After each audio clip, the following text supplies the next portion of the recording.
कि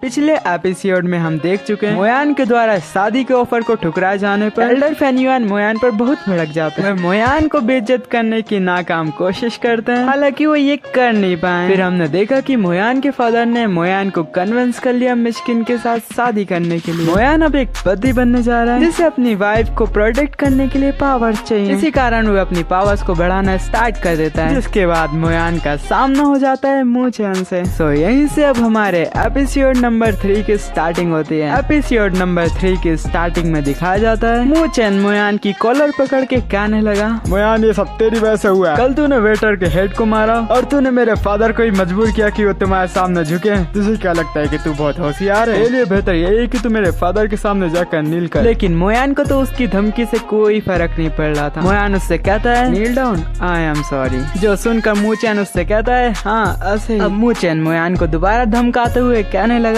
ओए मोयान तू क्या चाहता है? जैसा मैं तेरे साथ बचपन में किया करता था वो फिर से करूं? यह कहते साथ ही उसने मोयान को धक्का दे दिया। तभी तियानजुन को मोयान के बचपन के फ्लैशबैक्स आए, जहाँ पर छोटू सा मोयान जा रहा होता है। तभी उसके पीछे से एक अटैक होता है और उसके पीछे अटैक करने वाला बंदा और कोई नहीं मूचेन ही था, जो कि मोयान के पास आकर उसके मुंह पर लात रखते हुए कहता है, ओए मोयान तू तो एक गार्बेज है, चल जल्दी से खड़े हो जा और कुत्तों की तरह भौंकना शुरू कर दे। तुझे तब तक भौंकना होगा जब तक मैं खुश न हो जाऊँ। चल भौंकने स्टार्ट कर। ये लोग मोयान को बहुत बुरी तरीके से ट्रीट करते थे। यह सब याद करते हुए तियानजुन को तो मोयान के लिए बहुत बुरा लगने लगा। इसके साथ वो बहुत एंग्री हो जाता है। वह अपने मन में मोयान से कहता है, मोयान मैं इस तरह तुम्हारी बेइज्जती अब कभी नहीं होने दूंगा। मूचेन का सुकून नहीं मिलता। वह दोबारा से मोयान की बेइज्जती करते हुए कहने लगता है, इधर मुंह उठाकर क्या खड़ा है? चल घुटने पे झुक और मेरे से माफी मांग। अगर तुमने मेरी बात ना मानी तो मैं तुम्हारे साथ उतना अच्छा नहीं हो पाऊंगा जितना अच्छा मैं बचपन में था। ऑडियंस आप इस बंदे के बारे में क्या कहना चाहेंगे? कुछ कहना है आपको तो कमेंट बॉक्स खुला है, जाकर अपनी भड़ास उतारिए। साथ ही मूचेन कहने लगा, मुझे कोई फर्क नहीं पड़ता कि तुम्हारे मिस्टर वैन के साथ कितने अच्छे ताल्लुक हैं। मोयान उसकी ये सारी बातें सुनने के बाद कहता है, नील डाउन मैं नहीं, तुम करोगे मेरे सामने।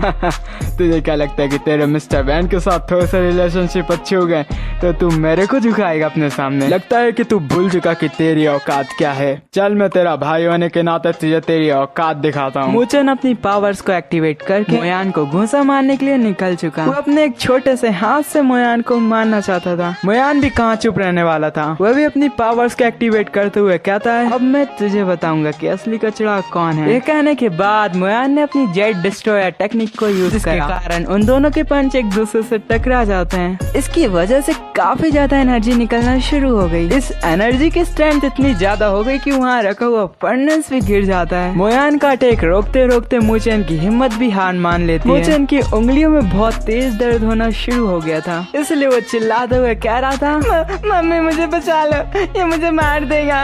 लेकिन मोयान को इस बच्चे का रोना बिल्कुल पसंद नहीं आता, इसीलिए मोयान ने अपनी पावर का इस्तेमाल करते हुए उसे दूर पटक दिया। मूचेन तो यहाँ बहुत जोर जोर से रोते हुए कह रहा था, मेरा हाथ देखो, मेरे हाथ को क्या हो गया? मोयान ये तूने क्या कर दिया? मूचेन का रोना धोना देख के मोयान भी काफी स्वैग से उसके पास आता है और उससे सवाल करते हुए कहता है, अब बताओ कौन कचरा है? मूचेन को मोयान से पिट के बहुत बड़ा झटका लगता है, क्योंकि उसे लगता था कि मोयान एक कचरा है, लेकिन आज इसी कचड़े ने मुझे नाली में फेंक दिया। मोयान आखिर तो इतना पावरफुल कैसे हुआ? मोयान उसकी बातों को इग्नोर करते हुए कहता है, चल भौंकना स्टार्ट कर। ये कहता है साथ उसने दोबारा से मूचेन के मुंह में लात मारकर उसके कैंची जैसे मुंह को बंद कर दिया। लेकिन मूचेन तो बहुत ढीठ है, वो उसकी बात क्यों माने? इसलिए वो मोयान से कहने लगा, तुम तो बस ख्वाब देख रहे हो, ऐसा कुछ नहीं होने वाला, मैं नहीं भौंकूंगा। मूचेन के मुंह से ये सारी बकवास सुनने के बाद मोयान उसके पास जाकर उसका हाथ मरोड़ते हुए कहता है, मेरी बात पे तुम बिलीव करो या ना करो, अगर मैंने अपनी फिंगर से तुम्हारी बाजुओं को दबोचा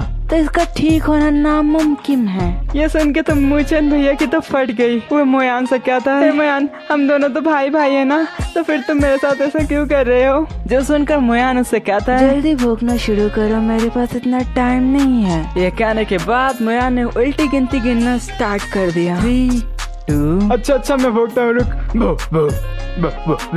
मोचन यहाँ भोग रहा होता तभी उसका फादर सेकंड लीडर वहाँ पहुँच जाता है, जो कि अपने बेटे को ये हरकत करता हुआ देख के कहने लगा, अरे मेरे लाल, ये तेरी हालत किसने करी? मोचन अपने पिता को देख के इतना खुश हो गया जितना कि एक नर्सरी का बच्चा स्कूल से घर जाने के बाद होता है। डैडी डैडी देखो, इसने मुझे परेशान करा। अपने लाल की ऐसी कंडीशन देख के तो सेकंड एल्डर बहुत भड़क गया, मानो उसके सीने में आके 10 तलवारें घुस चुकी। वह भड़कते हुए मोयान से सवाल करते हुए कहने लगा, मोयान, आखिर तुम यहाँ क्या कर रहे थे? ये सुन के मोयान बड़ा मासूम बनते हुए कहता है, मैं तो कुछ नहीं कर रहा था, बस हम लोग अपने बचपन की यादें ताजा कर रहे थे, इसीलिए हम लोग बचपन वाला गेम अभी खेल रहे थे। मोयान की बात सुनकर सेकंड एल्डर को गुस्सा तो इतना आ रहा था मानो कि वो नारियल की तरह मोयान का मुंह फोड़ दे, लेकिन उसकी इतनी औकात नहीं कि वो मोयान का मुंह फोड़ सके, इसलिए वो मोयान से गुस्से से सवाल करते हुए कहता है, मोयान, आखिर तुम्हारी इतनी हिम्मत भी कैसे हुई कि तुम अपने भाई के साथ गलत करो? मोयान, तुम्हें तो इस जुर्म की सजा जरूर मिलेगी, क्योंकि तुमने मेरे लाल को भोंकने पे मजबूर करा। मोयान सेकंड एल्डर की बातें सुनने के बाद उनसे कहता है, एल्डर, आखिर इसमें क्या प्रॉब्लम है? मुझे अच्छे से याद है कि जब मैं 9 साल का हुआ करता था तो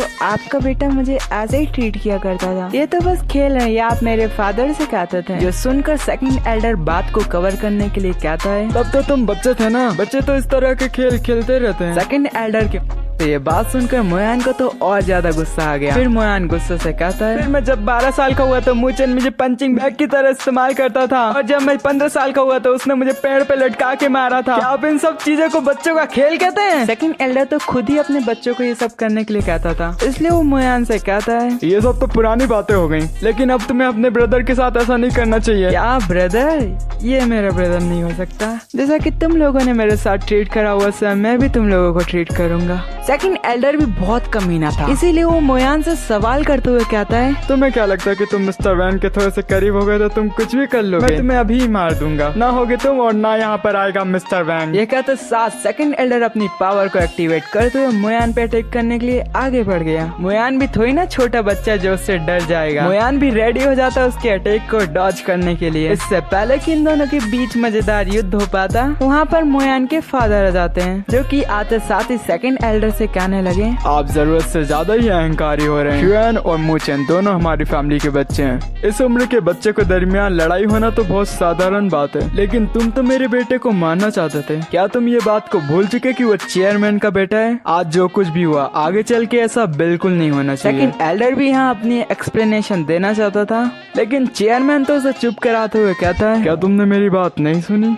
सेकंड एल्डर के साथ उसका सर्वेंट लियाओ ची भी आया था। चेयरमैन मू अब उसकी तरफ देखते हुए कहने लगे, लियाओ ची, मू फैमिली के यंग मास्टर के दरमियान फाइट करवाने के कारण तुम्हें एक्सपेल किया जाता है। चेयरमैन की ये बात सुनकर लियाओ शी तो अपने घुटनों पर बैठ गया, क्योंकि वह अब अपनी नौकरी खो चुका। उसे यूँ रोता देख मोयान भी अपने मन में कह रहा था, अगर ये सर्वेंट इतना बोलता नहीं तो आज इसके पास इसकी नौकरी होती। ये सब इसका खुद का करा धरा है। मोयान के फादर मोयान से कहते हैं, बेटा तुम मेरे साथ आओ, चेयरमैन किन और उनकी बेटी तुमसे मिलना चाहती हैं। मोयान वहाँ पर नहीं जाना चाहता था, इसलिए अपने फादर से कहता है, फादर क्या मेरा वहाँ जाना जरूरी है? जिस पर उसका फादर कहता है, जल्दी आओ। अब तो मजबूरन मोयान को वहाँ जाना पड़ता है। रास्ते में मोयान का फादर उससे पूछता है, तुमने मुझे बताया क्यों नहीं कि तुम फिजिकल रियलम के 4th लेवल पे पहुँच चुके, लेकिन तुम्हारी स्ट्रेंथ तो उससे भी ज्यादा है। बेटा तुम मेरे से ये सब कब तक छिपाने वाले थे? मोयान को तो समझ ही नहीं आता कि आखिरकार उसके फादर ने कैसे उसकी स्ट्रेंथ का पता लगा लिया। मोयान अब अपने फादर से कहता है, मैं तो आपको बताने ही वाला था। इस पर उसका फादर कहता है, कोई बात नहीं, मैं तुमसे इसके बारे में नहीं पूछूंगा। आखिर तुम इतने स्ट्रॉन्ग कैसे हो? क्योंकि तुमने मेरी बात मान ली और तुम शादी करने के लिए एग्री हो गए। तुम्हारी मिस्किन से शादी इसलिए कराई जा रही है क्योंकि मिस्किन को एक ऐसी बीमारी है जिसके बारे में किसी को नहीं पता कि आखिरकार ये ठीक कैसे होए, और आज तक उस डिजीज को कोई ठीक नहीं कर पाया, और मिस्किन सिर्फ 20 साल की उम्र तक ही जी सकती है। और आज वो लोग यहाँ इसलिए आए कि मिस्टर वैन उसकी बीमारी को ठीक कर सके। अपने फादर के मुंह से ये बात सुनने के बाद मोयान मन में सोच रहा था, शायद इसी वजह से उन लोगों ने मुझे चूज करा। साथ ही मोयान अपने फादर से कहने लगा, फादर मेरे मिस्टर वैन के साथ इतने अच्छे कोई रिश्ते नहीं है, और आपको एक बात बताऊं, वो ओल्ड मैन काफी ज्यादा अनोइंग है। मोयान की ये बात सुनकर उसके फादर उसको डांटने लगे, तुम्हें पता भी है मिस्टर वैन कितने बड़े एल्केमिस्ट हैं? तुम्हें इस तरह मिस्टर वैन के बारे में नहीं बोलना बोलना चाहिए। इसी के साथ इस एपिसोड का एंड होता है। ऑडियंस, आज मैंने न्यू टाइप से एक्सप्लेन करने का ट्राई करा। अगर आपको ये चीज अच्छी लगी तो एक बार कमेंट करके बता दो। अगर एक्सप्लेनेशन में कोई गड़बड़ी हो तो आप उसको भी कमेंट कर सकते हैं, मैं नेक्स्ट टाइम अपनी वीडियो की एक्सप्लेनेशन को इम्प्रूव कर सकूं। Thanks for watching.